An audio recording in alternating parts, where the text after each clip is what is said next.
Hello, good evening, and welcome to a Monday episode of Brett's All-Time Radio Show.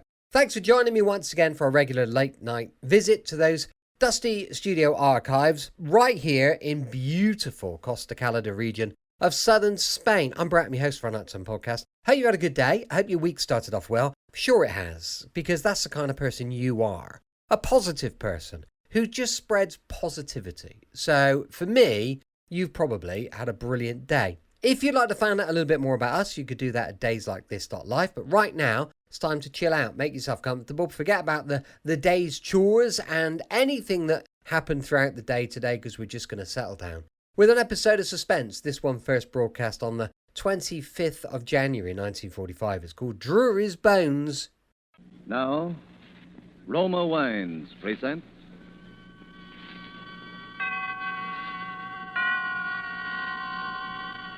Suspense.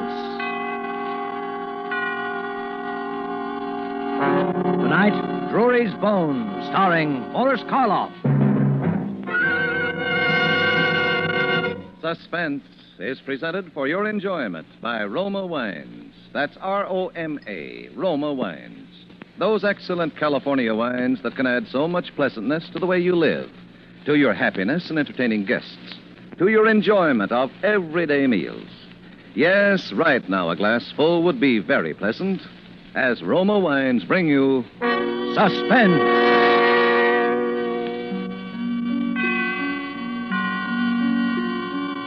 This is the Man in Black, here for the Roma Wine Company of Fresno, California, who tonight from Hollywood bring you as star Mr. Boris Karloff in the remarkable history of a Scotland Yard inspector who found himself in surely the most ironic predicament ever to confront an officer of the law.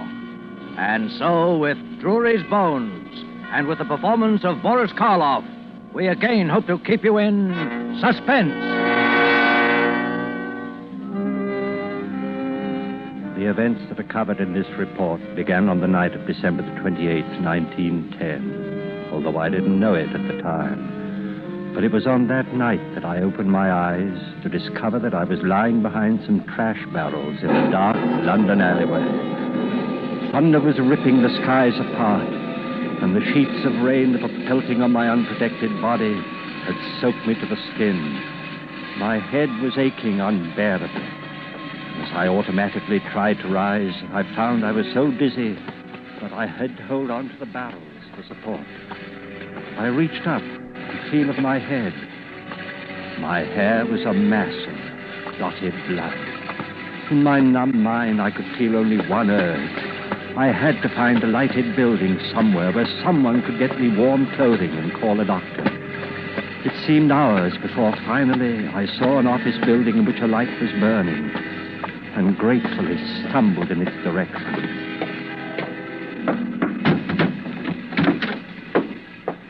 Listen to this, Peters. It's a report from the... Why, who are you? I beg your pardon, Great heavens, man. Come over here by the fire. Here, I'll give you a hand. Here, let me help you. That's it. Good Lord.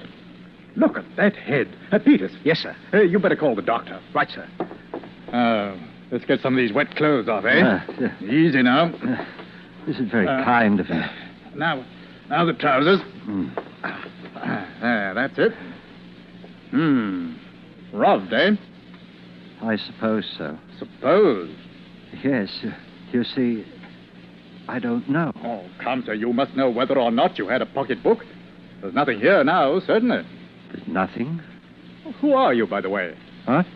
I say, let's have your name. My name is... My name? I don't know my name. I don't know! I must have fainted, because the next thing I knew, I was lying on a couch in the office, covered with warm blankets and slowly returning to consciousness. My benefactor and the doctor were talking in hushed voices near the bed. You say no identification on him, eh? Nothing except these. I found them under his hatband. 2 ticket stubs, Drury Lane Theatre, December 24th, 1910. Have you checked there? Oh, there's no possible way to trace them. I'll have to call him something. Yeah. Drury, that's it. After the Drury Lane. And Terence, after you, Inspector Terence Drury. Oh, very well. How long do you suppose this condition will last? Amnesia? Huh, no way of knowing. I'd suggest a bit of rest and then some kind of absorbing work. Not strenuous, of course. You mustn't be allowed to brood, you see. Danger in this sort of thing lies in a man's working himself into a genuine psychosis from worry. I see. I say, Carruthers, why don't you put him to work here? At least until you locate his family. After all, you can't very well turn your back on the chap now that he's named after you. Well, as a matter of fact, it happens that I could use the new man around here very nicely. Well, there you are. And as to forgetting one's worries and absorbing work, I can't think of a better place in the world for a man to do that than Scotland Yard.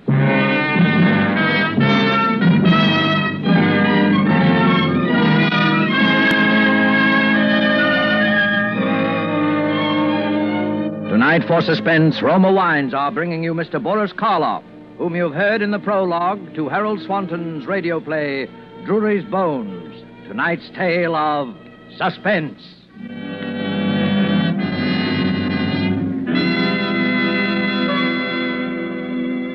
This is Truman Bradley for Roma Wines.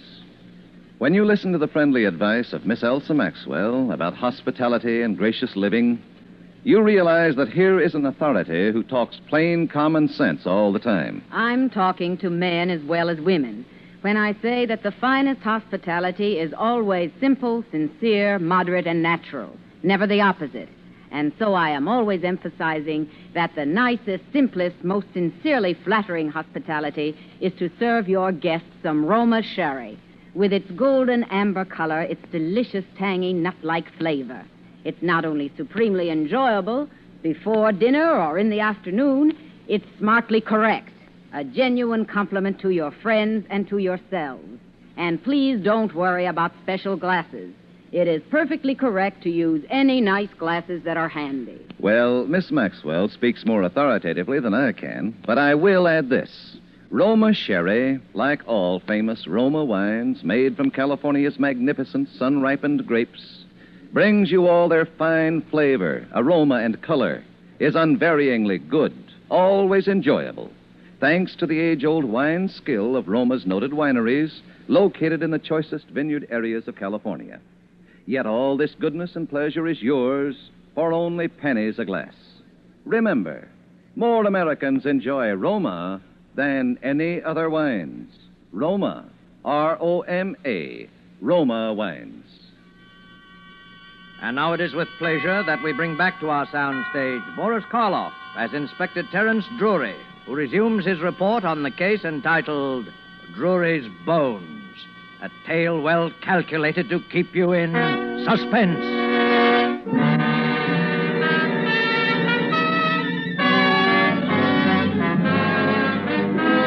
It was an amazing stroke of fate that brought me to the London office of Scotland Yard on that dreadful night of December 1910. For I'm sure that nowhere else could I have had more kindness and understanding.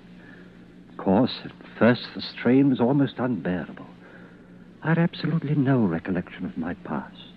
I had no idea who the man was who lived the first 30 years of my life. Or was it 40? Or 20? I never knew.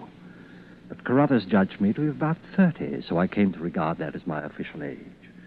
And he was ingenious in providing interesting work for me. During the days that followed, I became so absorbed in the tide of fascinating cases that flowed across my desk that I had no time for thought or reflection on my plight.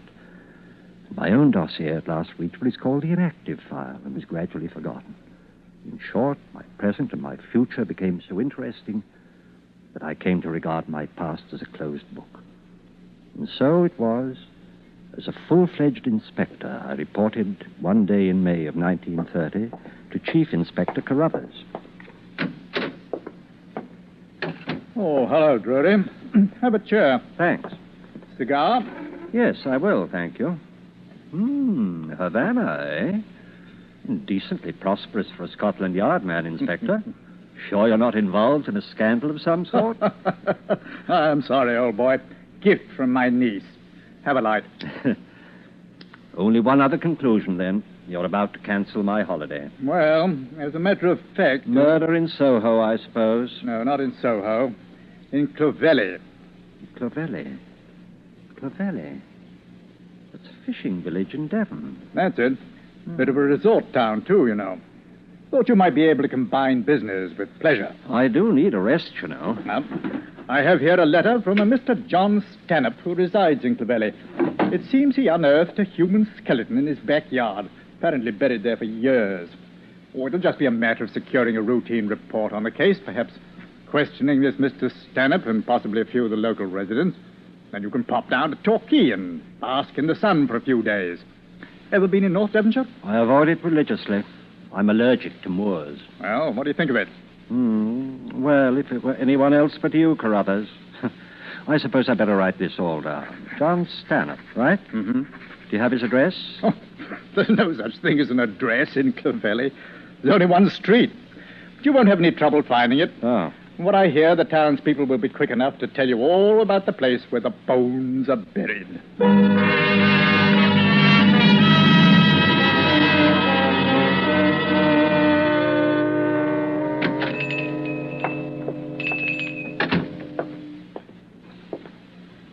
How do you do, sir? Welcome to Clovelly. How do you do? My name is Drury, Scotland Yard. You'll want a single, I expect. Yes, if you have one. Just sign the register, please. Very well. There. I understand that Mr. John Stanhope was to leave a message here for me. Oh, you must be here about the bones. Yes. Some excitement they've caused, I'll tell you. What with the Ashley Nortons' disappearance, a dark mystery these 20 years and all.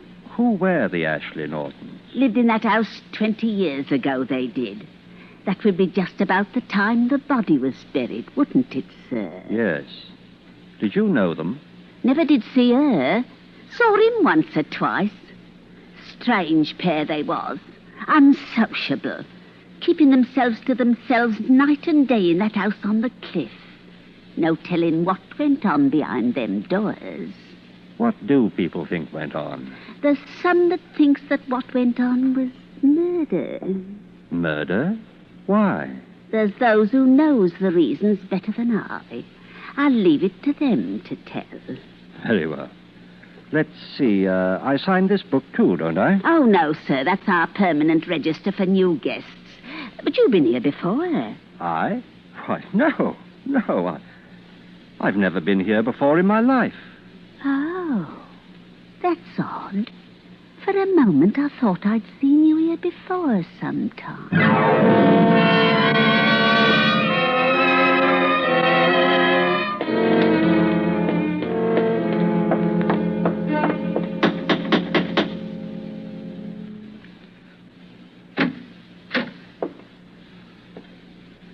Mr. Stanhope? Yes? Inspector Drury, Scotland Yard. Oh, happy to see you, Inspector. Come in, please. Thank you. I must apologize for the condition of the place, Mr. Drury.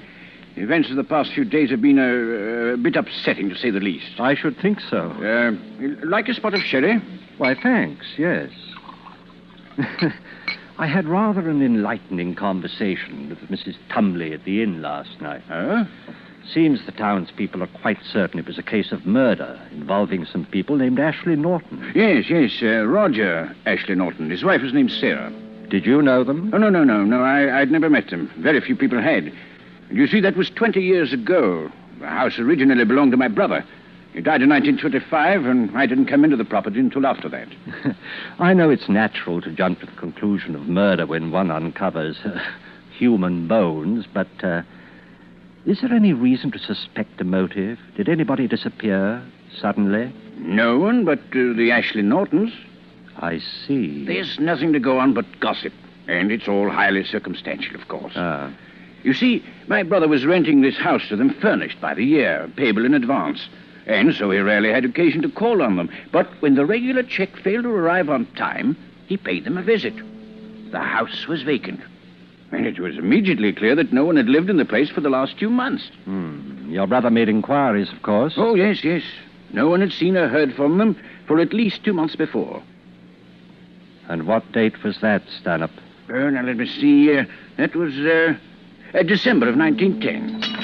I'm sorry. Oh, it's quite all right. Here, let me... No. The maid will attend to it. Let me get you another. Not right now, thanks. Well, would you like to examine the garden? The garden? Yes. where the bones were discovered. Oh, yes, of course. Out through the French windows, here to the side, I take it. Yes. Here we are. Just over here, Inspector. See. And the tree stood about here, eh? The what? The holly tree. I must admit you're a jolly fine detective, sir. The gardener discovered the body while removing the dead holly tree, all right, but I wasn't aware that I mentioned the fact to Scotland Yard.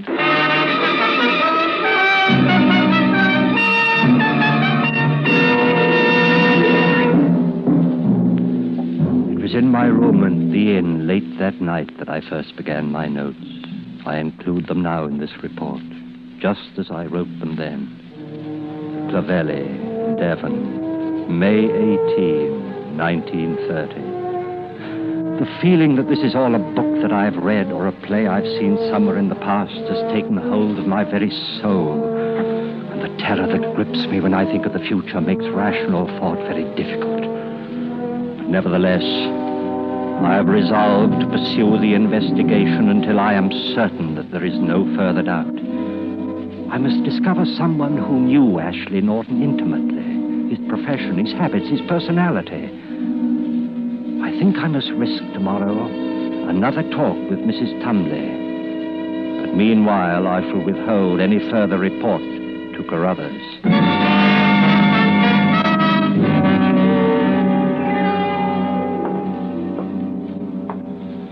Now, Mrs. Tumley, you said yesterday that there were some people here in Clovelly who knew the Ashley Nortons rather well. Did I? Yes, Mrs. Tumley. Well, it might have been Effie Wilkes I had in mind. Who was Effie Wilkes? She was the Ashley Norton serving maid, sir. And where is Effie Wilkes now? Oh, she disappeared, sir. She disappeared? The same time they did, sir. And not a sight nor sound of her since. Not these 20 years. Who else? Who else knew the Ashley Nortons? Only t'other one I could think of would be Ben Sykes. Blind Ben, they call him now. But he could see then right enough. And where is he? Oh, he's hereabouts. Gone to Bideford with his nephew today. But he'll be back Wednesday, if you'd care to speak with him, sir. Did he work for the Ashley Nortons? In a manner of speaking, sir. He helped out with the experiments. Experiments? Oh, yes, sir. Mr. Ashley Norton was quite a scientist. Or so he said. What did Ben Sykes have to do with these experiments? Oh, he got things for them, sir. What sort of things? Live things, sir. Live things? Rabbits, animals, such like things, sir. Oh, is that all? No, sir. If you ask me, that wasn't all. What else? There was human beings, sir. Human beings? Yes, sir. What human beings? Why, I would say, sir, the nearest ones that came to hand. What do you mean? Oh, I'm sure you know much more about this than I do, sir. But they do say those bones were the bones of a woman.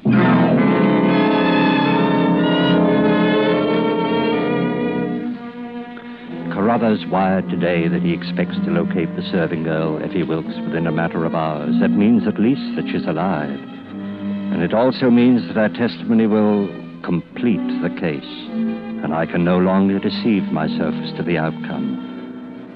I don't quite know why I sent Carruthers the information about Effie Wilkes, knowing as I do that I'm endangering myself by that action. Perhaps there's something of which I'm still just a little proud. I'm still primarily a detective. Well, I shall pursue this investigation impersonally and logically until the very last link in the chain. That link is Ben Sykes. Blind Ben. There is only one fact in which I can take some faint hope. Ashley Norton was a scientist, but presumably a doctor. I can find no faintest memory in myself of any specialized scientific knowledge whatsoever. Well, Ben Sykes' nephew is going over to Bideford today to bring the old man home. I shall go along and talk to him on the ride back. So you're Ben Sykes. Aye, Blind Ben they call me. But eyes are none. I can keep up with the best of them. What's your business in Clovelly, sir? Come to ask you some questions about Mr. Ashley Norton. Haven't we met before, sir? Not that I remember, Ben. Your voice is, oh, well, what sort of questions, sir? Perhaps about the experiments.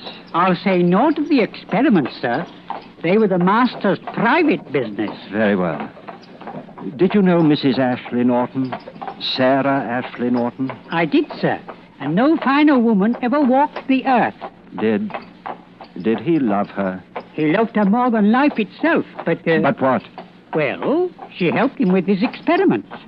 She was condemned hereabouts for that, but she helped him all through these long months until she went away. Hi there! Look out! We have got the road! Blood is on the road!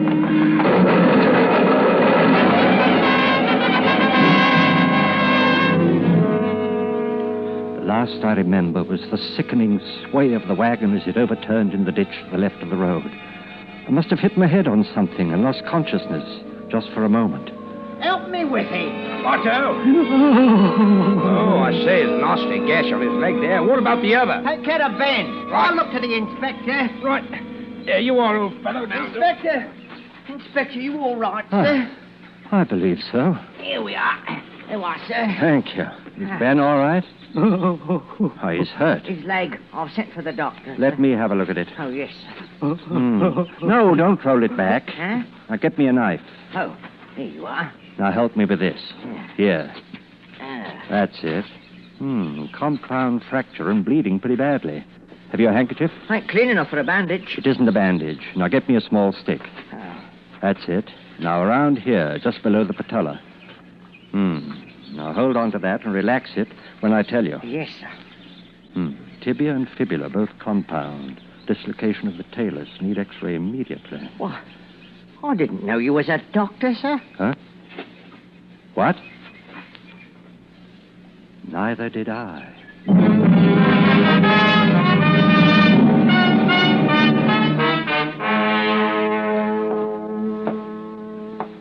How do you feel, Ben? Much better, Mr. Drury. Thanks to you. She twitches now and then. You'll be all right once it's set. Lucky you was with us, sir. Ben, you were going to tell me about the last time you saw Mr. Ashley Norton. Do you remember? Yes, sir. I remember it well. He was going up to London, to the theatre, he said. Was he going alone? Yes, sir. Mrs. Ashley Norton had gone on ahead to do some shopping, he said. Ben, do you remember when? What theatre? Yes, sir. It was Christmas Eve, and the theatre was Drury Lane. Yes, I know. I guess I knew it always. Asking your pardon, sir, I'm an old man, and I can say things without anyone getting angry about them. Yes, Ben, what is it? Well then, sir, you seem like a man who's running away from something. Oh, running.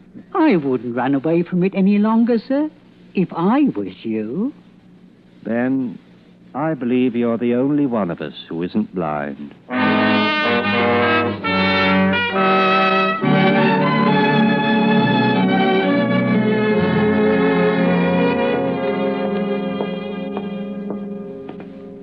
Hello, Drury. Well, welcome back. I say, though, the chief's been trying to get a hold of you all day. Yes, I know. Is Chief Carruthers in? No, he had to meet someone at the train. He'll be back soon, though. When he wants me, I'll be in my office, finishing my report. Oh, that's so. You've been on a case. Murder, wasn't it? Did you catch the fellow? Yes, I caught him.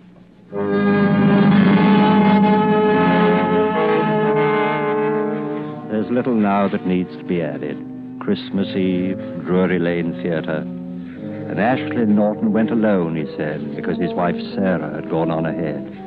And the medical training, it came back to me when I needed it as though it had been my life, my former life. There can be only one conclusion to this report. Sarah Ashley Norton was murdered by her husband. The case is closed. Signed,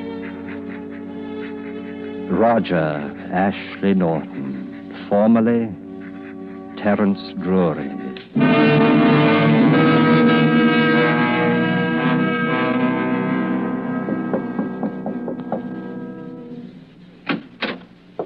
Oh, come in, Drury. I've been expecting you. Yes.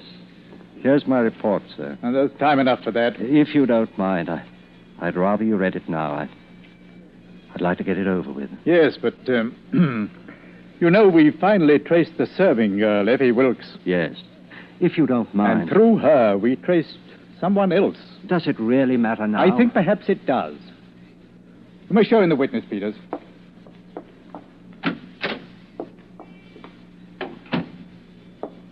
Yes. Yes, it is. Roger. Oh, Roger. I beg your pardon, but who? Roger, don't you remember me? Remember you? I only remember that you were someone who was once very dear to me. And now it's too late. No, Roger. No, it isn't too late. I'm... Sarah. Oh, darling.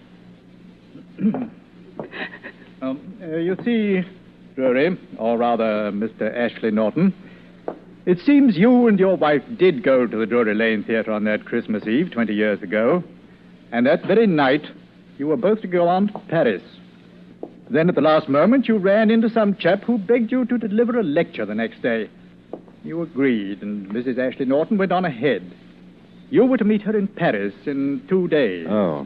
When you didn't come, I checked with the steamship company, and they said your ticket had been used. The thief who robbed you must have used it, but I couldn't know that. I thought you must be somewhere in France. The French police tried to trace you for years. Then I thought you must be dead. Oh, Roger. My dear. Sarah, do you suppose you could call me Terence? I've got used to it, you know, and... Oh, very well, Terence. You haven't changed very much, really. I suppose you haven't either. By the way, I had excellent taste in women in those days. Oh, my dear. Oh, and can you ever forgive me? Forgive you? For what? The bones. Oh, the bones. Yes, Well, I suppose if that Mrs. Tumley hadn't been so nosy, I wouldn't have done it. But I was afraid if they found it in the house, it would look even worse. So that's why I did it. Did what? Buried your demonstration skeleton in the backyard, under the holly tree. What?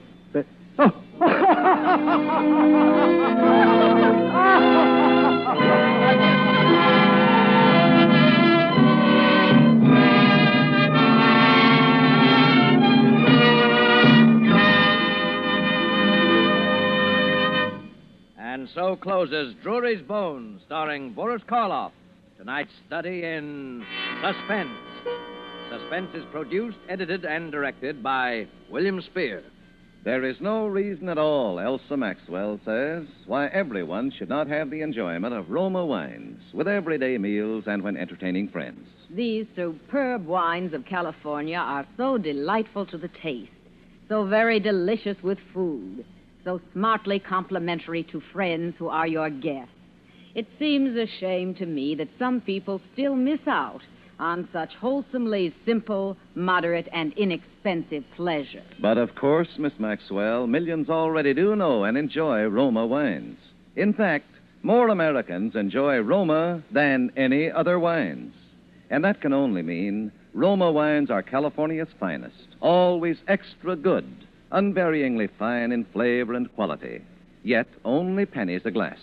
Roma, R-O-M-A, Roma wines. Next Thursday, same time, you will hear Mr. Joseph Cotton, a star of Suspense.